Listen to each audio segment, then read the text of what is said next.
Enshrouded just released an early access today. If you're about to embark on this new adventure, you're in the right place. I spent about 50 hours exploring the world and have gathered some tips to help beginners to get the best start. In this video, I want to focus on some practical, straightforward advice. I aim to keep this guide as spoiler-free as possible, ensuring a fresh and exciting experience for you. However, there might be some hints of content that I had no idea how to avoid. So if you prefer to go in completely blind, perhaps you should come back later. The first tip I want to share with you is to break everything around you. Your survival and progress depend on the resources you gather, and a simple yet effective way to start is by breaking things like boxes, barrels and crates you come across.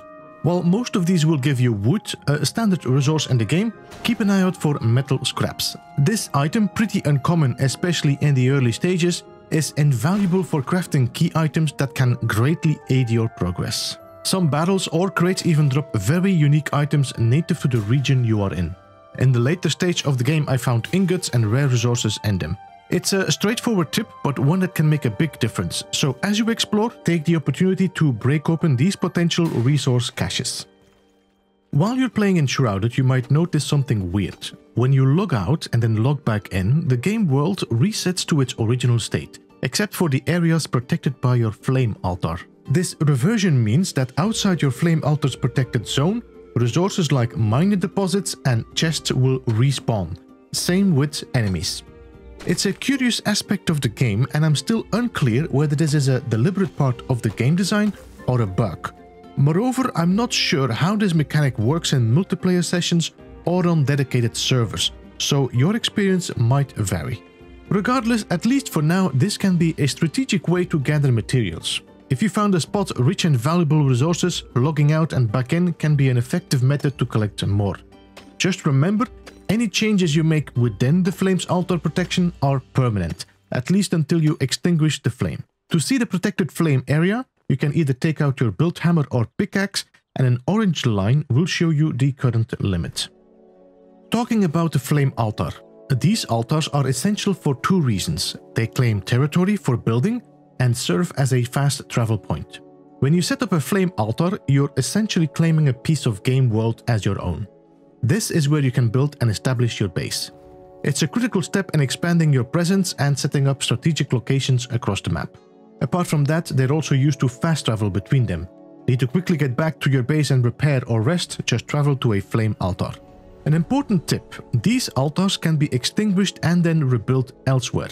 This feature adds a layer of strategy to your exploration. You can move your fast travel points as needed, progressing to new areas and ensuring a quick return when you perish or have to go and repair or rest. As a beginner, you can initially build up to 2 altars, which then can be expanded as you upgrade your flame. So you will need to be strategic on how you use them until then.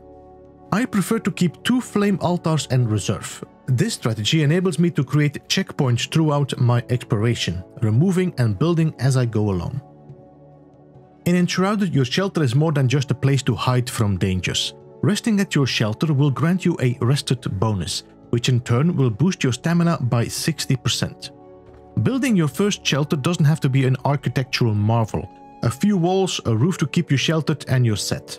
If your shelter is near the flame altar, you don't even need a campfire, as the flame provides warmth. The higher the comfort level, the longer the rested bonus will last. So by building extra furniture and decorations, you can make the rested bonus last longer. Now, the rested bonus only seems to affect stamina as far as I can see. It did not affect health or mana regeneration.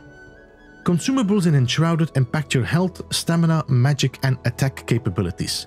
Different foods add points to attributes found on your character page, like Constitution for health, Spirit for mana, and Endurance for stamina.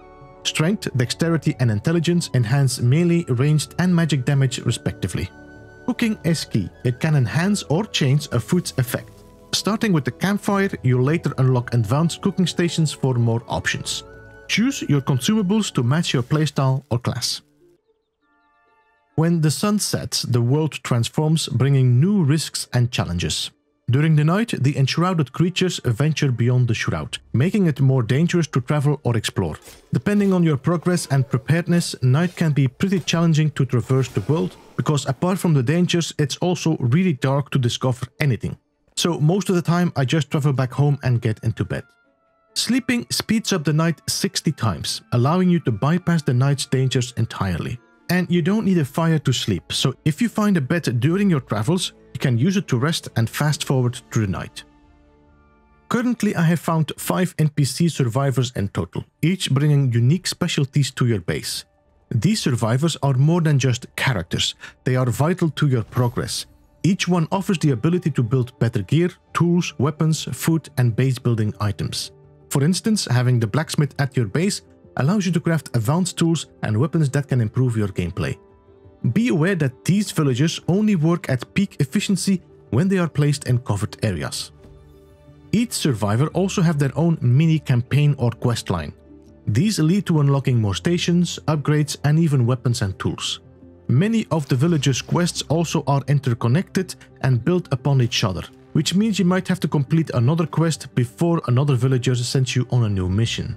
My advice is to focus on awakening and helping these survivors as soon as you can.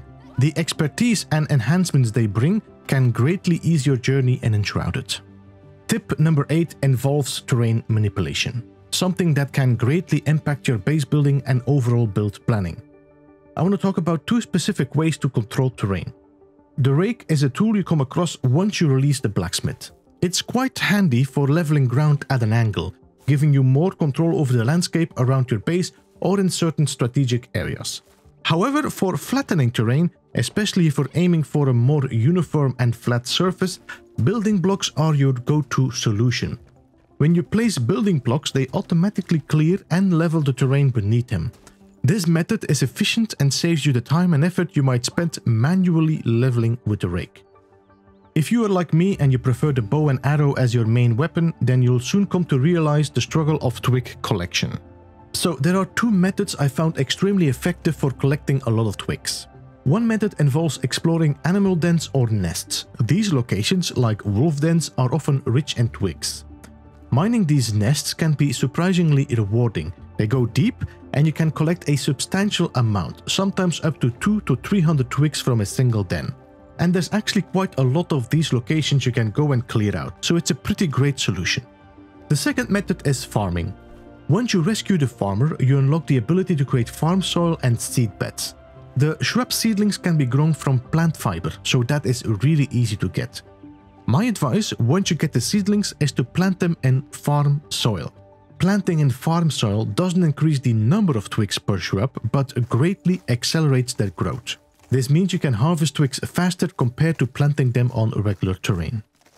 One main part of this game, of course, is the Shroud, hence Enshrouded, the blight that has converted much of the world into a corrupted biome. As a Flameborn, you're the only one able to venture in there unharmed, at least for a time. But some of the Shroud is even too dangerous for you, at least until you upgrade your flame. Each shrouded area has a level, and when it's not safe for you to enter, you will see the shroud being red instead of blue. Entering a red shroud means almost certain death, as the shroud drains your timer in seconds. To safely explore these high-level areas, focus on upgrading your flame altar first. You can always check the color of the shroud on your map as well before venturing into new territories. Gradually, as you upgrade and grow stronger, those shrouded areas will become new frontiers for you to explore and conquer. And there you have it, 10 essential tips for beginning your journey in Enshrouded. I really hope they help you out. If you have any tips or strategies of your own, feel free to share them in the comments below. And if you're looking for more Enshrouded content, tips or playthroughs, keep an eye on this channel. Thank you for watching, and I'll see you on the next adventure. Until then, keep exploring and stay safe in the world of Enshrouded.